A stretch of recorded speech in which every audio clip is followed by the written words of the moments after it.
చెట్టు తమ్మకాయలు చూసాను, పెద్ద పెద్ద కాయలు కాసినాయి. ఇవ్వండి, లేతగా వండుకోవాలి, ముదరకూడదు అనమాట. చూడండి, ఇవ్వండి కోవచ్చు హార్వెస్ట్ చేసి చూపిస్తా. ఇవి గుత్తులు గుత్తులుగా ఉన్నాయి, చూసారా? ఇవ్వండి, గుత్తులు గుత్తులే కాసి. ఇవ్వండి, గుత్తులు గుత్తులు చూసారా ఎంత గుత్తులు గుత్తులు కాసినాయో. మీకు హార్వెస్ట్ చేసి చూపిస్తా, ఓకేనా? ఇగో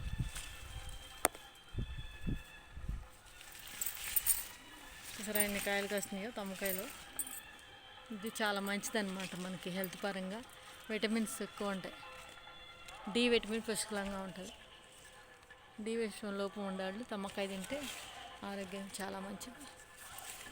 ఓకే, మరి నా వీడియోస్ మీరు చూసినందుకు మీకు ధన్యవాదాలు తెలుపుతున్నాను. నైట్ పండుగ బాగా జరుపుకున్నారా? ఓకే, మరి నా వీడియోస్ ఎలా ఉంటున్నాయో కామెంట్ రూపంలో తెలియజేయండి. ఓకే, మరి బాయ్. మీకు తమ్మకాయలు హార్వెస్ట్ చేసి చూపిస్తా. మా చెట్టు ఎన్ని కాయలు కాసినాయి మీరే చూద్దరు.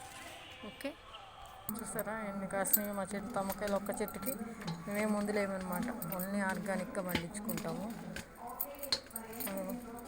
ఓన్లీ కంపోస్ట్ ఎరువులే వాడతాం, సేంద్రియ ఎరువులు వాడతాం, రసాయనిక ఎరువులు వాడమన్నమాట. చూసారా ఎంత బాగుంది, చాలా మంచిదన్నమాట. ఇది ఎలా కర్రీ చేయాలి కూడా మీకు చేసి చూపిస్తాను. ఓకే, మరి చూసారా ఎంత బాగున్నాయో. ఒక చెట్టుకి ఎదురు ఎన్ని కాయలు కాసినాయో. ఓకే, మరి నా వీడియోస్ లైక్ ఇవ్వండి. ఓకే, మరి బాయ్.